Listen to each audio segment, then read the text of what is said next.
Okay, welcome to part two of hybrid regenerative braking theory and operation. We left off with series regenerative braking, and basically the series is as you're pushing on the brake pedal, the computer is going to utilize the various sensors, including the stroke simulator, pressure switches, vehicle speed, dynamics. There's a slew of it. It goes through the hydraulic control unit, the ABS ECU, vehicle dynamic sensors, APP. Lots of things are being processed when you go to slow down. Deceleration rate requested. But series basically means is the computer is going to go through a series. It can go through regenerative braking to slow the vehicle down, which is using the magnetic field in the stator, the transaxle, to slow the vehicle down, and the inverter. Or it can use hydraulic traditional braking with the disc brakes. So it's going to go through a series of that progression.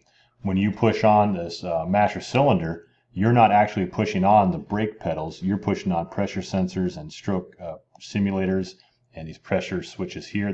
There's various things that you're pushing. You're just an input, a kind of a cog in the wheel. So it's kind of a brake by wire and it's throttle by wire, but it is still steering mechanically connected for now. Anyway, that's basically regenerative series regenerative braking. Let's talk about parallel. So parallel system is kind of your cheaper hybrids like the Civic IMA. This one is going to have your, basically, when you push on the brake pedal, it's going to do both at the same time. It's going to use the regenerative braking capabilities in the motor, the IMA, that stator, that magnetic field slowing down the vehicle. And it's also going to use the hydraulic traditional braking system, the friction brakes. So not as complicated, cheaper system. Basically, controller determines the amount of regenerative braking needed based on vehicle speed input, But basically, it's going to be going in kind of in tandem together. More balanced just because it has the hydraulic braking system in there. It's just kind of adding a little bit of energy capture along the way. Okay. Regenerative braking overall, disable criteria. If the battery temp is too high, state of charge is over 80%, the hybrid control module will not allow regenerative braking. It'll rely solely on hydraulic braking instead. So customers coming down like I-80, Truckee, long, gradual, coast, battery's fully charged, or the battery temp is too hot, something's wrong with the transaxle, DTCs, all of those things can disable the regenerative braking, and you'll rely on hydraulic braking, and customers can actually feel that difference. They may not know what's going on. In fact, they probably won't, but they're going to know something feels different. So be aware of that. Just know that it has to have somewhere to put the energy. If the battery's faulty or overcharged, then it's going to turn that system off. Okay. Again, most of it's just highly integrated into the hard parts of the vehicle. It's all there. It's just mostly software monitoring inputs to control that deceleration rate. So main thing is the pressure sensors. It's using these pressure sensors, which you can check on a scan tool to make sure they're all equal. And when you push on brakes, you can see if one's not working, or you can kind of diagnose accordingly. Look at brake pedal position sensors. It'll also look as a transducer to see movement and speed together, how fast you're pushing on the brake, how hard you're pushing on the brake. It's monitoring all of that. That way it can determine your deceleration rate, and it knows what system to activate and how hard. Okay, so that brake pedal sensors is very, very critical. All right. Let's see. We talked about this. This is part of that series, regenerative braking and long hills. Yep, mentioned that. Okay. So deceleration rates are measured in units of feet per second or feet per second squared. The vehicle will change in velocity during a certain time interval. Divide by that time interval. So a comfortable deceleration rate is 8.5 feet per second per second. So every second you're decelerating at 8.5 more feet. That's comfortable. Anything higher can be uncomfortable, right? You can have things fly in the back. Stuff can become dangerous. Okay. So manufacturers have to be exact when determining the rate of deceleration applied. They use, again, all those sensors. It's actually, the blend of this is, to me, the most fascinating part of hybrids. The fact that they can seamlessly blend all of this friction brake and regenerative braking through that magnetic field together, balance, it's crazy. And again, 11 feet per second squared, loose items fly in the car and become dangerous. To put it in perspective, gravity acceleration is 32 feet per second squared. So until you reach terminal velocity. Anyway, Toyota has this B on the shifter. It's basically an aggressive braking. It gives you a little more like simulated engine braking, kind of a geared braking. So long downhills, you don't want to put your foot in the brake, or a 1 foot operation, you can put it in the B mode, and that's going to help with your engine braking and kind of give you a comfortable simulated engine brake experience. Some other features I want to talk about: hill assist and creep aid. So hill assist is when you're coming up to a stoplight, you come to a stop and you're on a hill and you go to take off again, that car is going to want to roll backwards, right? You're going to roll down the hill, so you have to 2 foot the brake and the gas. Well, I bought a new car. I'm upper middle class. I can't be, driving with all these peasants, having to put my feet on the brake and the gas. So these fancy luxury cars have created this hill assist, so that when you come to a stop and let go of the brake, it keeps the brakes applied until you push on the accelerator pedal. Then it's going to deactivate those brakes. Creep aid is very similar. It's going to be like stoplights. If you ever had a feeling where you come to a stop and slowly start to let go of the pressure, and then your car creeps forward, well, creep aid was going to prevent that. I just want you to be aware of these features, because I've seen cars where this drags on and doesn't release properly. It could be a software glitch, or it could be a mechanical hardware problem, but I've seen them have or create brake wear and dust and things. BMW, what was that? Okay, but just be aware that these are two things that can cause that kind of a problem. So I'm going to actually post a link of this in Canvas instead of watching this directly. It's an overview of regenerative braking along with this video, so I'm going to skip that. But this right here I think is important to know. Am I in regen? So again, you can look up your scan tool data and look at there's PIDs for MG1, MG2 for RPM and torque. Basically, if they match, you're in a motor. So if it's positive RPM, positive torque, just like we were talking about earlier with the fixie, you're a motor. If they're negative RPM, negative torque, it's a motor. It's when these are opposite is when you're in a generator mode. So think like the RPM. When the RPM was positive, but I'm applying a negative torque, that's a generator. That means I'm in regen. So it won't tell you GM, positive, and all this stuff. You'll have to look at the PIDs and go, okay, MG1 RPM, it's positive. MG1 torque, negative. Okay, it's acting as a generator at that time.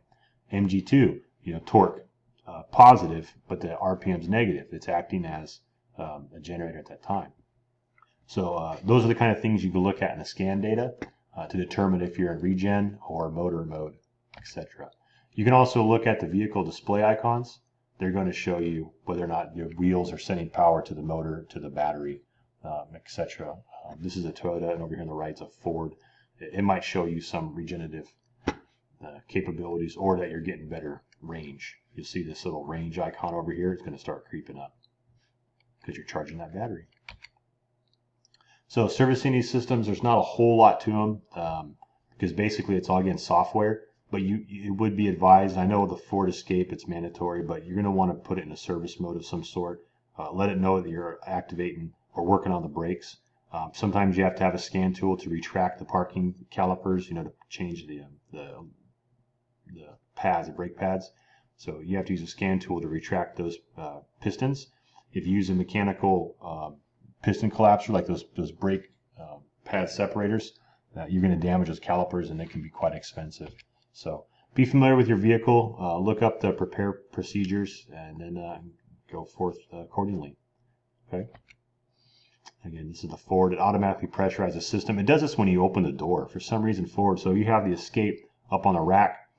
You open the door to grab something out of it. Calipers happen to be disconnected. Someone's finger's in there. That system might pressurize the brakes to do tests for pressure sensors, etc. If your finger's in there, it's going to hurt. But if you use a scan tool to say you're in service mode, and then of course there's a way without the scan tool, we'll cover in a sec. But that's one of the main safety features that you need to be aware of.